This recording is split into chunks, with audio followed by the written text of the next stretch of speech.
Ô, galera, uma parte importante dessa parte do Pipa aí, ó, é isso aqui, vamos escutar aqui, ó. É isso, né? A nomenclatura também, né? O próprio 4 na Espanha, que é o 5 e o 6, a gente vai se adaptando. Mas isso dá um indicativo, Pepa, da questão da linha defensiva que você comentou, até no exemplo, né, de quando o extremo é batido, é o meia interno direito que vai fazer essa cobertura. Então, você, por exemplo, dentro dessa ideia, a sua linha, você não abre mão de estar bem próxima, bem junta, sem querer, por exemplo, o lateral subir muito para fechar esse espaço. Você não abre mão muito da linha mais sustentada. Não. Depende, aí está. Com a situação, aí vai muito da leitura estratégica também do jogo. Sendo que a base está lá, que acima de tudo é zonal. Agora, depende também. Vamos imaginar que encontramos uma equipa que os dois laterais ou um dos laterais está constantemente projetado. Eu não gosto de colocar o meu extremo a baixar constantemente, a pegar homem a homem o lateral. Não. Pode acontecer esporadicamente do lado da bola, o extremo baixou, ajudou, isso é normal. Agora, quando a bola está, por exemplo, do lado contrário, ter o meu extremo a fazer uma linha quase ao lado do lateral, não gosto disso, nem quero isso. Então, a capacidade, temos aqui duas leituras sempre. O nosso lateral, se estiver muito projetado, temos que ter o cuidado do central desse lado também abrir um pouco e ter um encaixe do médio centro, do 6 aqui e do 5 aí. A outra questão é o tal médio interior. Se estiver no campo de visão do lateral, facilmente também consegue correr para a frente e não para trás. Se o lateral estiver muito projetado, vai chocar com o lateral contrário, neste caso com o nosso lateral. Portanto, é tudo uma questão também de dinâmica e percebermos que o jogo nós não jogamos sozinhos e encontramos adversários com dinâmicas também muito próprias e nós temos é que ter também nuances táticas sem alterar o sistema, mas, por exemplo, é diferente apanharmos um 4-4-2, um 4-3-3 ou um 3-5-2 ou um 3-4-3. Nós não vamos alterar o nosso sistema, mas sem bola é normal termos nuances para bloquear o adversário, ou mais subido, ou mais pelos corredores, ou convidá-los a jogar por dentro onde não são tão fortes. Depende sempre muito daquilo que vamos encontrar em termos do adversário. Ok, Pepa, e agora recuperamos a bola. Como é que a gente parte para o ataque? Vamos fazer ela a partir do tiro de meta. Como é que a gente constrói esse jogo a partir do tiro de meta? Qual é o teu modelo de construção, Pepa? Eu gosto, por exemplo, uma linha de 3, quando estamos muito, muito baixos, não faz sentido, porque podemos utilizar o guarda-redes hoje em dia. Os guarda-redes são muito evoluídos tecnicamente no jogo de pés e penso que não há necessidade de estar a retirar mais um homem, neste caso o médio defensivo, o 5, não é? O 6K. Sim. Estar a baixar demais o médio defensivo quando temos o guarda-redes numa fase inicial da construção que pode ajudar nessa situação.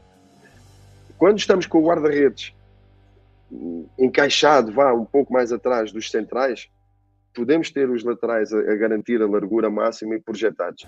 Porquê? Porque vamos abrir também a equipa adversária, vamos criar espaço e quanto mais nós conseguirmos tornar a nossa equipa grande, mais dificuldade fica para a equipa adversária fechar os 3 corredores, os 2 laterais e o corredor central. Quando entramos numa fase mais avançada, temos que ter muito cuidado e começar, eu gosto de começar também a preparar a tal reação à perda. Porque o perda reage não é só no grito, não é só de boca. Temos que estar taticamente bem posicionados. Muitas das vezes nós dizemos que fomos pouco agressivos, não corremos muito, mas depois vamos ver o jogo e estávamos mal colocados em termos táticos, mal posicionados. E é muito importante uma equipa estar preparada para perder a bola. E aí gosto muito de ter, em vez de ter um 10 clássico, um 10 puro, jogar com 2 médios interiores, que gosto mais dessa forma porque confunde um pouco mais o adversário. Em vez de ter um 10 garantido, são 2 que aparecem muitas vezes ou à vez, ou até muitas vezes os 2 entre linhas próximos do ponta de lança. E gosto e depois essa dinâmica de ter sempre um dos 2 subido entre linhas, ou os 2 ao mesmo tempo ou um dos 2, evitar que os 2 médios interiores venham os dois pegar no jogo, porque aí ficam no campo de visão do adversário e ficam confortáveis para pressionar. Portanto, a dinâmica é muito... Se o médio interior esquerdo está baixo, queremos o médio interior direito muito subido. Se o médio interior direito está baixo, queremos o interior esquerdo muito subido. Ter esta dinâmica sempre de relação um com o outro e depois ter uma estrutura que eu chamo a estrutura móvel. A estrutura móvel é o lateral direito, o extremo direito e o médio interior direito, onde os três muitas das vezes roda tudo. Se vier o médio interior pegar mais baixo, já temos o lateral no limite do fora de jogo e na largura máxima, e o extremo direito está ali metido como se fosse um 10 descaído naquele corredor. Ou seja, este triângulo da estrutura móvel da direita e da esquerda ganha vida própria e gosto dessas duas estruturas muito dinâmicas. E depois, a estrutura fixa, que são os dois centrais, o médio centro e o ponta de lança, já não tem tanta, não gosto de dizer que não tem liberdade tem, mas já são mais fixos em termos de missões e em termos de trocas posicionais não existe muito, não é? Nós não vamos ver um central a progredir muito com bola. Uma coisa é fixar o espaço para atrair marcação e jogar, outra coisa é trocas posicionais. Não existe trocas posicionais entre centrais. O ponta de lança, ok, pontualmente pode trocar com o extremo, isso faz parte, ok, mas normalmente também não há assim grandes trocas posicionais entre ponta, os dois centrais e o médio centro também. É sempre a âncora para dar sempre uma linha de passo, uma cobertura ofensiva, sempre que a bola entra num dos corredores, para ser uma plataforma giratória para sair de pressão e procurar o corredor contrário. Antes de eu falar até da questão... Antes do velho Jumar, o Boca comentar, eu também comentar, só pedir pra galera deixar o like, tá, galera? 400 pessoas aí ao vivo com a gente, deixa o like, se inscreva no canal, né? Pra fortalecer a gente, importante demais. Eu tô assistindo aqui, começar com o velho que levantou o dedinho aí. Ô, velho, tô assistindo o Pipa falando aí, ó. Parece um curso, né, pô? O jeito, o estilo dele comentar, igual um curso, né, de treinador. Bem falado, né? Não, o que eu tô querendo dizer é tudo aquilo. Vocês vão falar que esse velho Raposo é mentiroso, mas não. Tudo aquilo que eu falei, que o Cruzeiro tava precisando, que tinha que fazer, ele tá falando aí. Na verdade, gente, se vocês perceberam, ele vai jogar com 3 volantes, tá? Ele vai jogar com 3 volantes. Um volante fixo, plantadaço. Ou 2 meia, velho. Ou 2 meia. Pelo que deixou bem claro que ele não faz muita questão do 10, não. Vocês observarem falar isso? Não, mas ele pode colocar 2 meias e utilizar um meia como volante. Mas o que ele vai fazer? Caso que a gente já viu, por exemplo, velho, como, por exemplo, o Nicão fazendo função ali um pouco mais recuada, né? O próprio Vital já fez uma função como volante no último jogo mesmo. O Vital jogou bem como volante. Jogou, o Vital, eu acho que vai ter lugar com ele, tanto o Vital quanto o Daniel Júnior. Mas o pessoal tá elogiando, falando que quem vai estralar muito com ele é o Alisson, velho, nesse esquema que ele gosta. Sim, eu achei o cabeça de área dele, típico, que ele quer um cabeça fixo lá, um cabeção de área lá, aquele xerifão, e quer de outros 2 para marcar. Aquilo que eu sempre falo, o lateral apoia, cadê o volante para cobrir a ala do lateral? Eu sempre falo isso. Cadê o volante para cobrir o outro lateral? Eu comento isso direto nas lives, que falta isso. Por isso ficava aquele buraco no time do Cruzeiro. E o volante fixo para cobrir os zagueiros. Os zagueiros estão jogando mal, gente. Eu falei isso alguns dias, o pessoal quase bateu em mim. Mas não é porque os zagueiros são tão ruins, não. É porque está faltando cobertura, tirando a tranquilidade do zagueiro. O zagueiro tá jogando inseguro, porque ele não tem um volante cobrindo e não tem os laterais não passava segurança, principalmente o lateral direito, que era fraco, né? Agora não, agora a gente tá, ou seja, ele é um treinador de time mediano, ele vai colocar o Cruzeiro num jogo de segurança. O Cruzeiro, a verdade é essa, a gente vai pegar o Cruzeiro, ele já tá vendo as carências do Cruzeiro, vai fazer o Cruzeiro jogar com um jogo de segurança. É isso que ele vai fazer. E olha, o Cruzeiro precisa disso mesmo no momento, tá? Jogar um jogo de segurança, os laterais não subindo muito, indo só na boa. Deixou bem claro isso, que os laterais vão só na boa. E quando for, o volante vai policiar o espaço. Deixou isso claro aí. Porque ele já está assistindo os jogos e está vendo as carências do meio de campo. Os buracos que eram os jogos. Desde janeiro. Não vai chegar no escuro, não. o Claro que não. técnico do Cruzeiro aí. Claro que não, ele tá assistindo todos os jogos, eu não tenho dúvida nenhuma quanto a isso. A gente teve um jogo que nós ficamos nervosos, cara. O cara pegou a bola na meia-lua do América, saiu driblando, levou a bola na intermediária e ninguém pra tomar a bola do cara. Aí que chegou o zagueiro e tirou, que os volantes tudo perdido. Por quê? E ele falou, posicionamento, não é nem qualidade do jogador, é erro de posicionamento. Isso aí. Então vamos torcer. O que resta é torcer para dar certo. Passar pro Gilmar, o que você acha aí desse estilo aí do Pepa? O que você viu aí da fala dele aí?